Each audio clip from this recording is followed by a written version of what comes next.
Va'da qilingandek, Tom akkauntda reklamani yoqishda eng ko'p qilinadigan xatolarni bugun ko'rib chiqamiz. Ikki xil reklamalarni ko'ramiz, ya'ni kanalga yoqilgan reklama va botga yoqilgan reklamalarda xatolari. Demak, kanaldagini ko'rib chiqsak, birinchisi reklama yoqilganda birinchi moderatorlar nimani tekshiradi? Reklama matnini. Reklama matni agar sizda o'tadigan bo'lsa, tekshiruvdan o'tadigan bo'lsa, qonun qoidalariga to'g'ri kelgan bo'lsa, keyin kanalda username ga o'tadi. Username da talablar bor, ya'ni masalan meniki Sroilov edi Sargtolog. Bu yerda bitta xatolik ham bor. Buni ba'zida o'tkazadi, ba'zida o'tkazilmaydi. Bu T'ni kattaligi, ya'ni birinchi harf katta bo'lishi kerak, qolganlari iloji boricha kichkinada bo'lishi kerak. Chunki qonun qoidasi shunaqa. Keyin username da ko'p stikerlardan foydalanish kerak emas. Stikerlarda nimaga ko'p foydalanish mumkin emas? Chunki stikerlarda ko'proq e'tiborni tortuvchi deb olgan. Anaqa Telegram odamlar e'tiborni tortadi, manipulyatsiya qiladi deydi. Chunki masalan, qaysidir bitta post bor, u post tagida ko'proq anaqalar bor. Reaksiya bildirilgan. U reaksiyalar shu stiker bo'ladi baribir. Reaksiya bildirilgan. Qaraydi odam, demak bu ko'p reaksiya bildiribdi, demak bu yaxshi post deb o'ylagan emas. O'ylab turib, shunaqa ta'sir qiladi odamga u manipulyatsiyaga uchraydi. Ya'ni bu post rostdan ham yaxshi ekan deb o'qishi mumkin yoki kimgadir uzatishi mumkin. Xuddi shuni inobatga olib turib, stikerlardan kamroq foydalanish kerak. Iloji boricha o'sha mana bioda ham, username da o'zida ham iloji boricha foydalanish kerak emas username da. Bio qismida ham kamida bitta bo'lishi kerak yoki tezroq reklamam aktiv bo'lsin deydigan bo'lsangiz, umuman foydalanmaganingiz ma'qul. Bu yerda mana xonadon onlayn Telegram kanalida ko'rishingiz mumkin. Har bitta matnda stiker bor, har bitta so'zi boshida. Buni shu aytganimdek atkaz qiladi, sababi stikerlar ko'p. Bundan tashqari profil yozib o'tilgan, telefon raqam berilgan bu yerda faqatgina rasmiy kafolatga ega mahsulotlar. Kafolatda iloji boricha kamroq foydalanish kerak. Sababi kafolatda baribir moderatorlar bunday o'qib turib kafolat beradi ekan deganda, sizning kafolatingiz nimaligini yaxshi tushunmaydi. Uning orqasida boshqa ma'no yotishi mumkin. Shuning hisobiga kafolat degan so'zlardan, mana rasmiy yoki eng zo'ri degan so'zlardan kamroq foydalanish kerak. Mana o'zimning kanalimda ham xuddi shunaqa bo'lgan. Boshda reklama yoqib turganimda stikerlar, har bitta so'zi boshida stiker bo'lgan. Targeting reklama natijaga ishlashi kerak degan va'dam bor bu yerda. Bu natijaga ishlashi kerak edi. Telegram moderatorlari tushunmasligi mumkin, lekin men klientlarimga ularga tushuntirib berish mumkin. Lekin bu tekst ham o'tmaydi. Undan tashqari men boshqa Telegram kanalga profilimga olib o'tganman. Bu yerda profilda nimaga qo'yish kerak emas deydigan bo'lsangiz, sizni profilingizga o'tib turib ham u yerdagi bio qismini, profildan username-ni tekshiradi, rasmlarni tekshirishi mumkin. Shuning hisobiga moderatsiya jarayoni, tekshiruv jarayoni uzoq vaqt oladi. Tez o'tsin deydigan bo'lsangiz, tezroq reklama aktiv bo'lsin deydigan bo'lsangiz, iloji boricha foydalanmaganingiz ma'qul. Chunki men bu holatda yoqdim reklamani. Oddiy username, shu aytganimdek talabga javob beradigan darajada, bio qismi ham talabga javob beradigan darajada oddiy so'zlar, oddiy matn. Shundan foydalanganman. Kamida 1-2 soat orasida reklama yondi, aktiv bo'ldi. Lekin agar men bunaqa shu holatda berganimda men o'ylab o'tirmasdan atkaz berib yubordim. Yechim nima ekan? Endi bio qismidagi barcha stikerlarni olib tashlang va kanal nima haqidaligini bir-ikkita tushunarli gap bilan yozing. Qisqacha gap bo'lsin, tushunarli bo'lsin. Iloji boricha va'da yoki kafolat bermang bio qismida. Keyingisi postda. Endi reklamani qaysidir bitta postga yoqib turgan bo'lishingiz mumkin yoki-da umumiy kanalga yoqib turgan bo'lishingiz mumkin. Agar kanalga yoqib turgan bo'lsangiz, kanalda oxirgi postini tekshiradi. 3 ta, 4 ta yoki 5 ta bo'lishi mumkin. 5 ta postda qanaqa bo'lishi kerak? 5 ta post qanaqa talablarga javob berish kerak? Birinchisi, har bir postda YouTube, Instagram yoki umuman qaysidir bitta tarmoqda tashqi linki bo'lishi kerak emas. Iloji bo'lsa shu YouTube, Instagramlik. Chunki nimaga? Har bir ijtimoiy tarmoq foydalanuvchilari faqatgina ular shu ijtimoiy tarmoqdan foydalanishni xohlaydi. Qaysidir tashqi linklar orqali boshqa joyga, boshqa ijtimoiy tarmoqqa o'tib ketishni xohlamaydi. Shuning hisobiga bu tashqi linklarni atkaz beradi. Moderatsiyadan o'tkazilmaydi. Undan tashqari matnlarda bold harfida yozish mumkin, ya'ni qoraytirib yoki-da italyanik, ya'ni so'zni qiyshaytirib yozish mumkin yoki tagiga chizib qo'ysa bo'ladi. Shunaqa tekstlardan ham, har xil shriftlardan ham foydalanish kerak emas. Chunki bu ham e'tibor tortadi odamlar. E'tiborni tortib, qanaqadir manipulyatsiya qilishga undaydi degan maqsadda Telegram bunga ham cheklov qo'yib qo'ygan. Keyingi yana postda ham stikerlar kam bo'lishi kerak. Umuman qayerda tekst bo'ladigan bo'lsa, qayerga stiker qo'yib bo'lish iloji bo'ladigan bo'lsa, u yerlardan stikerlarni iloji boricha kamroq yoki umuman foydalanmang. Yechimni ko'rib chiqsak, o'sha reklama tekshiruvi paytida oxirgi 4 ta 5 ta postdagi barcha tashqi linklarni o'chiring. Barcha postlar standart Telegram shriftlari holatida keltirilsin. Keyin tavsiya qilinadi umuman stiker ishlatmaslik yoki kamida bitta ishlatishlik. Ko'rishingiz mumkin.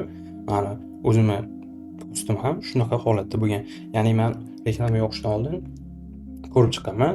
3 kunlik yoki 4 kunlik postlarni hammasini oddiy holatda o'tkazganman. Oldin bu masalan lookalike auditoriya bilan ishlamang, agar sizga Toshkent shahrida mijoz kerak bo'lsa degan qismi bold harfda edi. Qalin yozilgandi. Undan tashqari mana bu yerlarda stikerlar bor edi. Ularni hammasini o'chirib, oddiy holatga keltirdim. Keyin undan tashqari post tagidagi stikerlarni ham soni kam bo'lsin. Tavsiya qilinadi 4 tagacha bo'lishdi, lekin 3 ta, 2 ta bo'lgani yaxshi. Bo'lmasa undan ham zo'r. Men stikerlarni bitta qoldirganman. Nimaga? Chunki iloji boricha tezroq o'tsin, tekshiradigan narsasi kamroq bo'lsin degan maqsadda.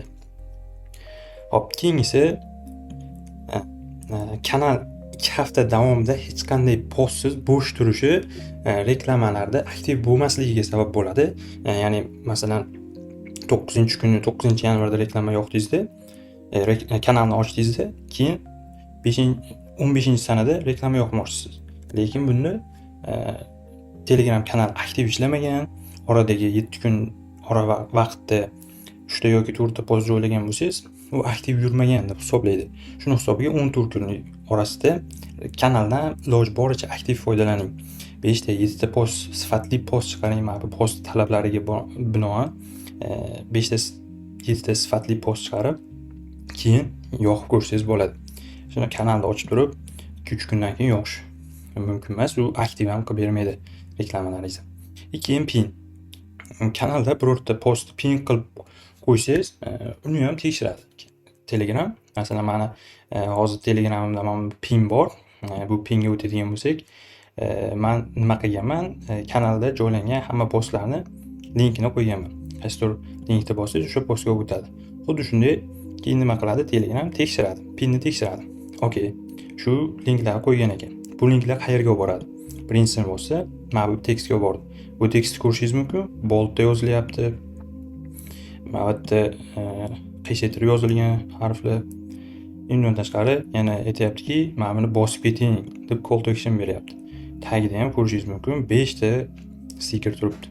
Buni ham ko'radida, o'zi shu birinchi linkni o'zidan atkazib qo'yadi. Shunga maslahat nima? Iloji bo'lsa, bu pinni olib tashlang, unpin qiling. Keyin reklamalaringiz o'tgandan keyin, moderatsiyadan o'tib aktiv bo'lganda, uni yana pin qilib qo'ysangiz bo'ladi. Keyin muammo bo'lmaydi. Endi botda qilinadigan xatoliklarni ko'rib chiqamiz. Birinchisi bu bio qismi.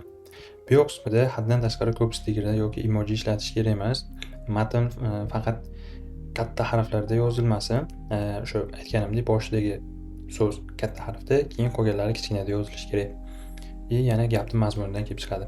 Keyin bio qismida YouTube, Instagram yoki boshqa saytlarga havola qo'yilmasin. Iloji bo'lsa, umuman havola qo'yilmasin.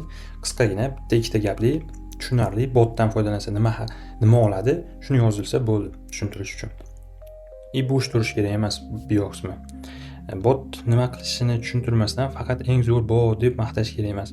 Ya'ni botda yozing, bu botdan foydalansa nima oladi?